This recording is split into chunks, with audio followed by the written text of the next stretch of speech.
Welcome to This Explainer. Today, we're putting on our detective hats and becoming home investigators.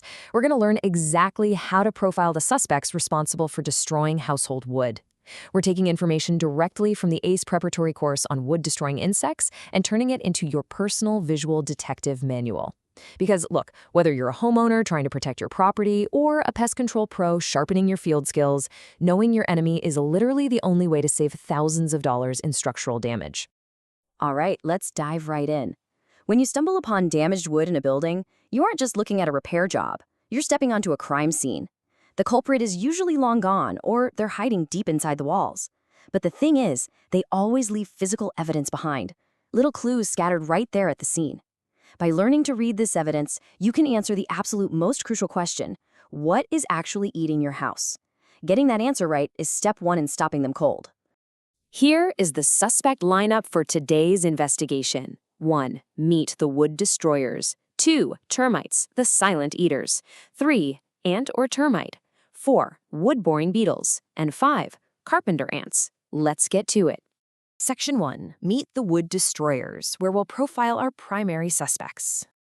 So, we're basically hunting three major syndicates here. First, from the order Isoptera, we have the termites. Next, from the order Coleoptera, we've got the beetles and borers. And finally, from the order Hymenoptera, the carpenter ants. Now, these aren't your everyday picnic crashers, right? These are highly specialized structural threats.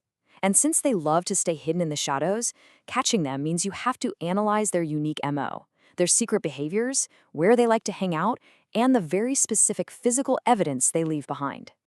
Moving right along to Section 2, termites, the silent eaters, uncovering the Isoptera syndicate. Okay, let's talk termites. They go through a simple metamorphosis and operate in these incredibly organized colonies, divided into three main castes: workers, soldiers, and reproductives, which includes both the primary and secondary swarmers. But here is the wild part. Termites can't actually digest the cellulose in your wood by themselves. No way. They rely totally on microscopic accomplices living in their gut: one-celled protozoa, bacteria, and special enzymes. The younger nymphs actually get these vital microbes from the older workers through a food-sharing process called trophallaxis. It is essentially swapping spit and gut fluids. Yeah, not the most appetizing thing in the world, but it's absolutely vital for their survival. And depending on the gang, they'll fall into one of three main variations: subterranean, dry wood, or damp wood termites, each with entirely different moisture and nesting needs. To really put this threat into perspective, just look at the sheer scale we're dealing with. A single colony of Formosan subterranean termites can pack over 1 million hungry workers. First collected in South Carolina back in 1957, these highly aggressive invaders are all over southern coastal communities now, often hitching rides into new areas on recycled railroad ties. Just imagine an army of over 1 million insects eating 24 hours a day, 7 days a week, with absolutely no sleep. The structural damage they cause happens astonishingly fast. They can turn a solid beam into a hollow shell before you even realize they've moved in. So how do we identify the specific termite gang? You look at their muscle, the soldiers. Specifically, you want to check out their mandibles. Subterranean termite soldiers have jaw-like pincers that are completely smooth. But contrast that with the drywood termite soldier. Their mandibles are heavily serrated, kind of like a saw blade.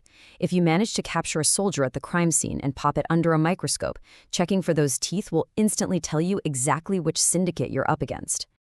But here's the reality. A lot of times, you won't find the bugs themselves, so you have to analyze the crime scene evidence. Take a look at these tiny objects, barely the size of a pen tip. These are drywood termite fecal pellets. They are hard, dry, and have an elongate oval shape with rounded ends. But the dead giveaway, they feature exactly 6 concave sides, every single time. Their color might range from creamy to reddish-brown to black depending on what wood they're eating, but their shape and size never change. Finding a pile of these 6-sided pellets means you've definitely got drywood termites. Section 3. Ant or termite, spotting the difference in the lineup. This right here is the classic case of mistaken identity. When the reproductive casts swarm, homeowners completely panic. But telling the difference between a harmless ant swarmer and a home-destroying termite swarmer is a make-or-break skill for any investigator. You really just need to focus on 3 physical features: the antennae, the waist, and the wings. By systematically checking these 3 spots, you can perfectly separate the innocent bystanders from the actual threats. Think of this as your field guide cheat sheet. If your suspect has straight, bead-like antenna, a thick, broad waist, and 2 pairs of wings that are perfectly equal in length, that is absolutely a termite. However, if the suspect has an elbowed antenna, a severely pinched waist, and a front pair of wings that's noticeably longer than the back pair, you're just dealing with a swarming ant. You can go ahead and breathe a massive sigh of relief. Memorize these differences, guys. They're the absolute foundation of wood-destroying insect investigation. All right, Section 4, wood-boring beetles. Let's dig into our Coleoptera suspects.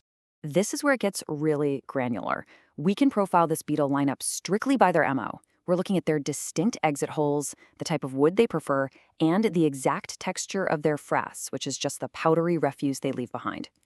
Take the true powder post beetle, it leaves tiny round holes and fine silky frass, and it only ever targets hardwoods.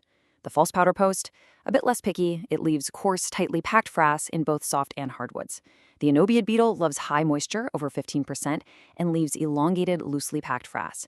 And then there's the old house borer. They leave much larger oval exit holes and exclusively go after newer softwoods that are less than 10 years old. So what does this actually look like in the real world? Well, if you are staring at a piece of hardwood and you spot small, perfectly round exit holes measuring just 1/32 to 1/8 of an inch, and you see that fine, silky frass we just talked about, your prime suspect is, without a doubt, the true powder post beetle. It's a textbook match. Finally, let's hit Section 5, carpenter ants, the excavators of the Hymenoptera order. Here is the biggest difference with our carpenter ant suspects. They literally do not eat the wood. They can't digest it at all. Instead, these nocturnal workers just excavate it to build their nests and satellite colonies. They're polymorphic, meaning you'll see workers of all different sizes in the exact same colony. Physically, they have a single node right between their abdomen and thorax. But honestly, their biggest mistake is their terrible housekeeping. Because they don't eat the wood, they actively kick all that excavated material out of their galleries, leaving behind glaring piles of frass mixed with dead insect fragments and pupal cases. And when you crack open the wood they've been damaging, their handiwork is incredibly obvious. Carpenter ant galleries are remarkably smooth, almost like they've been perfectly sanded down, and there is absolutely zero mud. This complete lack of mud is the definitive clue that you're dealing with carpenter ants, not subterranean termites. Remember, those subterranean termites are constantly dragging soil and mud into their tubes to keep their soft bodies from drying out. But clean, smooth galleries, that points straight to the carpenter ant. Okay, before we wrap up this explainer, let's test out those new detective skills with a quick question pulled straight from the ACE prep course. Which of the following termite species is most likely to be found attacking wood with moisture levels of less than 15%? Is it the foremost termite, the eastern subterranean termite, the desert termite, or the powder post termite?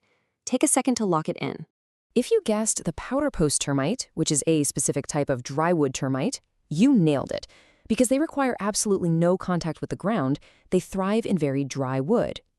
If you got that right, you're well on your way to profiling these culprits based on their unique biological needs. So, as you look around your own home right now, what other hidden evidence of silent eaters might be lurking just behind your drywall? Keep your eyes peeled, investigators.